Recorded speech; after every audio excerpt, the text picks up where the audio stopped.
શું તમે મીન રાશિના છો? શું તમને છેલ્લા કેટલાક સમયથી એવું લાગી રહ્યું છે કે તમે મહેનત તો રાત દિવસ કરો છો, બધાનું સારું પણ વિચારો છો, પણ જ્યારે ફળ મળવાનો સમય આવે ત્યારે અચાનક કોઈ અડચણ આવી જાય છે?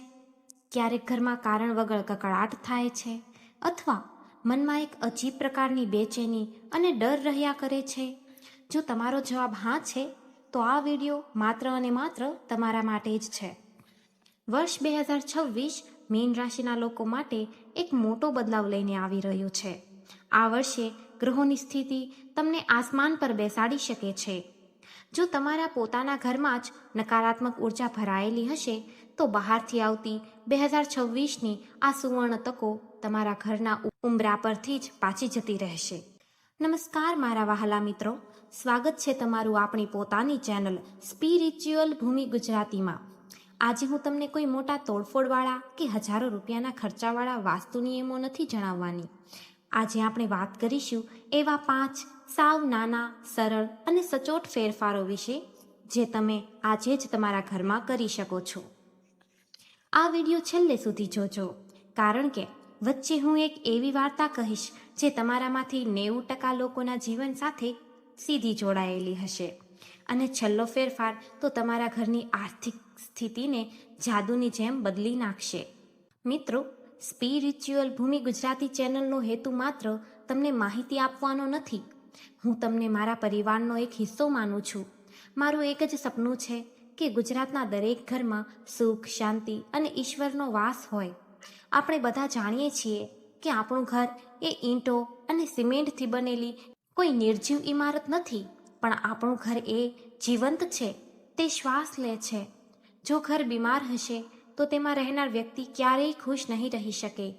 ખાસ કરીને મીન રાશિના લોકો, જેઓ સ્વભાવે ખૂબ જ લાગણીશીલ, દયાળુ અને ઝડપથી બીજાની વાતોમાં આવી જનારા હોય છે, તેમના પર ઘરની ઉર્જાની સૌથી ઝડપી અસર થાય છે.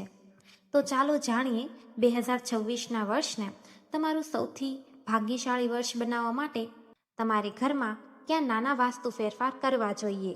વાસ્તુના નિયમો જાણતા પહેલા મારી એક વાત સાંભળો. અમારા એક દર્શક છે મહેશભાઈ. તેમની રાશિ મીન છે. મહેશભાઈ સ્વભાવના ખૂબ જ સારા, ભગવાનમાં માનવાવાળા અને કોઈનું ખરાબ ન ઈચ્છવાવાળા માણસ. પણ 2024 અને 2025માં તેમને ધંધામાં એટલું નુકસાન ગયું કે તેઓ દેવામાં ડૂબી ગયા.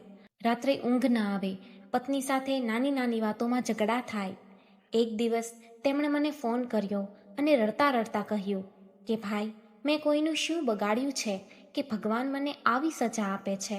મેં તેમને શાંત પાડ્યા અને તેમના ઘર વિશે પૂછ્યું. તમને જાણીને નવાઈ લાગશે મિત્રો, તેમના ઘરમાં કોઈ મોટો વાસ્તુ દોષ ન હતો, પણ સાવ નાની નાની ભૂલો હતી. તેમના ઘરના ઈશાન ખૂણામાં, એટલે કે ઉત્તર પૂર્વ દિશામાં કચરા પેટી અને જૂના પગરખા પડેલા હતા. તેમના બેડરૂમમાં પલંગની બરાબર સામે અરીસો હતો. મેં તેમને માત્ર આ નાની વસ્તુઓ હટાવવાનું કહ્યું. આજે 2026ની શરૂઆતમાં મહેશભાઈનો ધંધો ફરીથી પાટા પર આવી ગયો છે અને ઘરમાં શાંતિ છે. આ છે વાસ્તુની તાકાત. તો ચાલો આપણે પણ આ 5 ફેરફારો સમજીએ. સૌથી પહેલો અને સૌથી અગત્યનો ફેરફાર છે જળ તત્વ, એટલે કે પાણીનું સ્થાન. મિત્રો, મીન રાશિ એ જળ તત્વની રાશિ છે. પાણી એ તમારો સ્વભાવ છે. જો તમારા ઘરમાં પાણીની સ્થિતિ બગડશે તો તમારું મન અને તમારા પૈસા બંને વહી જશે. આજે જ તમારા ઘરમાં ચેક કરો. શું તમારા બાથરૂમમાં, રસોડામાં કે વોશ બેસિનમાં કોઈ નળ ટપકતો રહે છે? જો હા, તો તેને આજે જ પ્લમ્બર બોલાવીને સરખો કરાવો. વાસ્તુશાસ્ત્ર સ્પષ્ટ કહે છે કે ટપકતો નળ એ ઘરમાંથી ધીમે ધીમે પૈસા અને બરકતને વહાવી દે છે. બીજું એક નાનકડું કામ કરો. 2026માં માનસિક શાંતિ માટે ઘરના ઉત્તર કે ઉત્તર પૂર્વ ભાગમાં એક નાનો માટીનો કળશ પાણીથી ભરીને રાખો. તેમાં થોડા ગુલાબના પાંદડા નાખી દો. આ નાનકડો ફેરફાર તમારા મનની અશાંતિને એવી રીતે શોષી લેશે કે તમને જાતે જ ઘરમાં એક પોઝિટિવ એનર્જી ફીલ થવા લાગશે. મિત્રો, વાત આગળ વધારું તે પહેલાં મારે તમને એક પ્રશ્ન પૂછવો છે. શું તમને પણ રાત્રે સૂતા સમયે કારણ વગરના વિચારો આવે છે અને ઊંઘ નથી આવતી? જો હા, તો કોમેન્ટમાં હા લખજો અને સાથે તમારા ઈષ્ટદેવનું નામ અથવા જય શ્રી કૃષ્ણ જરૂર લખજો. તમારી એક નાનકડી કોમેન્ટ બોક્સને સકારાત્મક ઉર્જાથી ભરી દેશે. હવે વાત કરીએ બીજા ફેરફારની. મીન રાશિનો સ્વામી ગુરુ બૃહસ્પતિ ગ્રહ છે. ગુરુ એટલે જ્ઞાન, પૈસો અને ધર્મનો કારક. ઘરની અંદર ગુરુનો વાસ ઈશાન ખૂણામાં એટલે કે ઉત્તર અને પૂર્વ દિશાની વચ્ચેના ખૂણામાં હોય છે. 2026માં જો તમારે ગુરુ ગ્રહની કૃપા જોઈતી હોય તો આજના જ દિવસે તમારા ઘરનો ઈશાન ખૂણો સાફ કરી નાખો.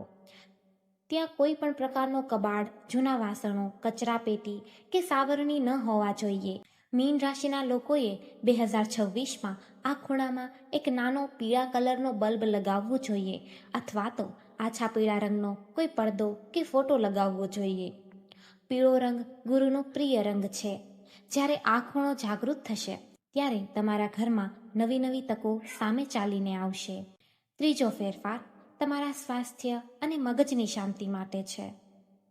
મીન રાશિના લોકો સૌથી વધુ ઓવરથિંકિંગ, વધારે પડતું વિચારવાની આદતનો શિકાર બને છે. તમે નાની વાતોને મનમાં ભરી રાખો છો. આનાથી બચવા માટે તમારા બેડરૂમમાં એક નાનો ફેરફાર કરો. ક્યારેય પણ તમારું માથું ઉત્તર દિશા તરફ રાખીને ન સૂવો. 2026માં તમારી સૂવાની દિશા એવી રાખો કે તમારું માથું દક્ષિણ દિશામાં હોય અને પગ ઉત્તર દિશામાં. જો એ શક્ય ન હોય તો માથું પૂર્વ દિશામાં રાખો. આનાથી તમારા મગજને પૃથ્વીના ચુંબકીય ક્ષેત્રનો લાભ મળશે અને સવારે તમે એકદમ ફ્રેશ ઉઠશો. બીજું, જો પલંગની સામે અરીસો હોય અને તેમાં તમારું પ્રતિબિંબ દેખાતું હોય તો રાત્રે સૂતી વખતે તેના પર એક ચાદર ઢાંકી દો. આ એક નાનકડો પ્રયોગ તમારી ઊંઘની ગુણવત્તા આખી બદલી નાખશે. ચોથો ફેરફાર છે તમારા ઘરના રંગો. મીન રાશિના લોકો ખૂબ જ શાંતિપ્રિય હોય છે. વર્ષ 2026માં તમારે ઘરમાં વધારે પડતા ઘેરા રંગનો ઉપયોગ ટાળવો જોઈએ. કાળો, ઘેરો લાલ કે ઘેરો વાદળી રંગ તમારા મનમાં નકારાત્મકતા લાવી શકે છે. તમારે કોઈ કલર કામ કરવાની જરૂર નથી. તમે ઘરના પડદા, પલંગની ચાદર કે સોફાના કવર બદલી શકો છો. મીન રાશિ માટે સફેદ, આછો પીળો, ક્રીમ અને સમુદ્રી લીલો રંગ ખૂબ જ ભાગ્યશાળી છે. જ્યારે તમે ઓફિસેથી થાકીને ઘરે આવશો અને આ શાંત રંગો જોશો ત્યારે તમારો બધો જ થાક દૂર થઈ જશે. અને હવે વાત કરીએ પાંચમા અને સૌથી મહત્વના ફેરફારની, જે મેં તમને શરૂઆતમાં કહ્યું હતું કે તમારી આર્થિક સ્થિતિ બદલી શકે છે. તે છે તમારા ઘરનો મુખ્ય દરવાજો. મિત્રો, કોઈ પણ સારી કે ખરાબ ઉર્જા ઘરના મુખ્ય દરવાજેથી જ અંદર આવે છે. 2026માં એક નિયમ બનાવી લો. રોજ સવારે ઉઠીને સ્નાન કર્યા પછી ઘરના મુખ્ય દરવાજાની બંને બાજુ પાણીનો છંટકાવ કરો. ઉંબરા પર હળદરના પાણીથી સાથીઓ બનાવો. હળદર એ ગુરુ ગ્રહનું પ્રતીક છે અને મીન રાશિના લોકો માટે હળદરનો સાથીઓ એક રક્ષા કવચ બની જાય છે. સાંજ પડે એટલે ઘરના મુખ્ય દરવાજાની બહાર એક દીવો પ્રગટાવવો અને ત્યાં પૂરતો પ્રકાશ રહે તેનું ધ્યાન રાખો. અંધારો દરવાજો ક્યારેય લક્ષ્મીજીને આવકારતો નથી. મારા વહાલા દર્શક મિત્રો, વાસ્તુશાસ્ત્ર એ કોઈ જાદુ ટોણા નથી. તે તો પ્રકૃતિના 5 તત્વો પૃથ્વી, જળ, અગ્નિ, વાયુ અને આકાશ સાથે આપણા શરીર અને મનનું સંતુલન બેસાડવાનું એક પ્રાચીન વિજ્ઞાન છે. 2026નું વર્ષ મીન રાશિ માટે એક ખુલ્લી કિતાબ જેવું છે. પરમાત્માએ તમારા માટે સારા પ્રકરણો લખીને જ રાખ્યા છે. તમારે બસ તેને વાંચવા માટે યોગ્ય પ્રકાશની જરૂર છે. આ નાના ફેરફારો તમારા જીવનમાં એ જ પ્રકાશ લાવવાનું કામ કરશે. યાદ રાખજો, સૌથી મોટું વાસ્તુ તો આપણું મન છે. ઘરમાં ભલે ગમે તેટલા ફેરફાર કરી લો, પણ જો મનમાં કડવાશ હશે, એકબીજા પ્રત્યે ઈર્ષ્યા હશે તો કોઈ વાસ્તુ કામ નહીં કરે. ઘરમાં હસતા રહો, એકબીજાની ભૂલોને માફ કરતા શીખો અને ઈશ્વર પર અતૂટ શ્રદ્ધા રાખો. તો મિત્રો, આ હતા મીન રાશિ માટે 2026ના ખાસ વાસ્તુ ફેરફારો. મને પૂરો વિશ્વાસ છે કે આજથી જ તમે આ નાના ફેરફારો કરવાનું શરૂ કરી દેશો. જો આ વિડીયો જોતી વખતે તમને એક પણ વાત હૃદય સુધી પહોંચી હોય તો આ વિડીયોને એક લાઈક ચોક્કસ કરજો. તમારા પરિવારમાં કે મિત્ર વર્તુળમાં જો કોઈ વ્યક્તિ મીન રાશિની હોય તો તેને વોટ્સએપ પર આ વિડીયો અત્યારે જ શેર કરો. શું ખબર, તમારો એક શેર તેમના જીવનની મોટી મુશ્કેલી દૂર કરી દે. અને હા, જો તમે હજુ સુધી આપણા આ આધ્યાત્મિક પરિવાર સાથે નથી જોડાયા તો નીચે આપેલું લાલ રંગનું સબસ્ક્રાઇબ બટન દબાવીને સ્પિરિચ્યુઅલ ભૂમિ ગુજરાતી ચેનલને સબસ્ક્રાઇબ કરી લો, જેથી આવનારા તમામ વિડીયો સીધા તમારા સુધી પહોંચી શકે. કોમેન્ટમાં તમારા અનુભવો જરૂર જણાવજો. ઈશ્વર તમને અને તમારા પરિવારને હંમેશા ખુશ રાખે, નિરોગી રાખે અને 2026નું વર્ષ તમારા જીવનનું સૌથી શ્રેષ્ઠ વર્ષ બની રહે એવી મારી હૃદયપૂર્વકની પ્રાર્થના. મળીએ છીએ આવતા વિડીયોમાં એક નવી અને સચોટ માહિતી સાથે.